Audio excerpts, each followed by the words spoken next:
लोकतंत्र के इतिहास में ये कभी नहीं हुआ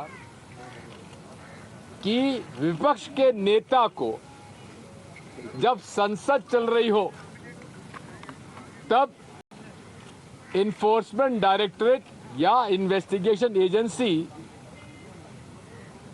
पार्लियामेंट के टाइमिंग में उनको बयान देने के लिए बुलाया जाए। लोकतंत्र के इतिहास में ऐसा कोई उदाहरण नजर नहीं आता। अगर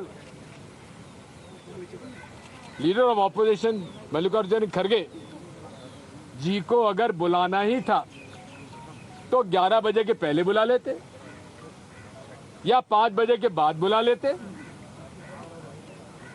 जिस दिन नेशनल हेराल्ड पे इन्वेस्टिगेशन एजेंसी गई, रात के 9:30 बजे तक खड़गे जी मौजूद थे।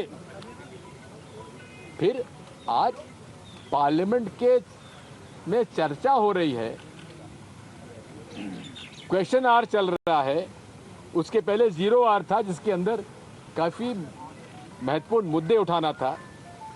तब इन्फोर्समेंट डायरेक्टरेट उनको बयान देने के लिए बुलवा रहा है। इससे बड़ा मजाक भारतीय लोकतंत्र के अंदर ना हमने देखा है ना सुना है। आखिर मोदी जी इतने डरते क्यों हैं?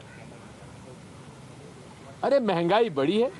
मैं तो आप लोगों से पूछता हूं, कौन सा ऐसा परिवार है जितने यहां खड़े हुए हैं, आपका वेतन तो बढ़ा नहीं, लेकिन घर में महंगाई ज्यादा बढ़ी है कि नहीं बढ़ी है?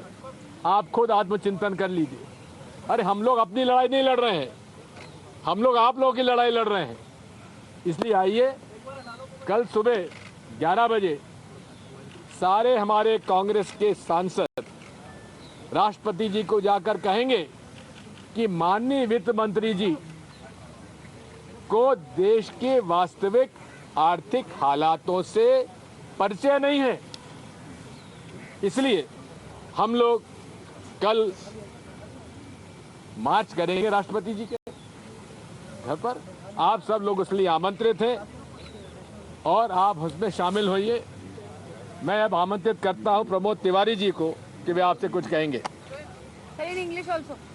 सदन लोकसभा हो, राज्यसभा हो, विधानसभा हो, ये नियमावली से भी चलती है, संविधान से भी चलती है और स्थापित परंपराओं से भी चलती है।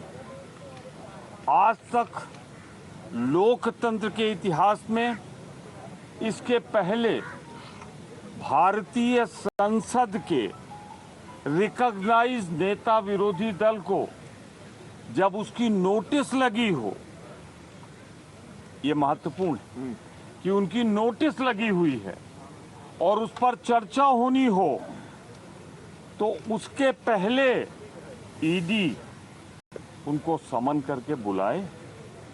समय दिया गया है कि 12:30 बजे आप आइए।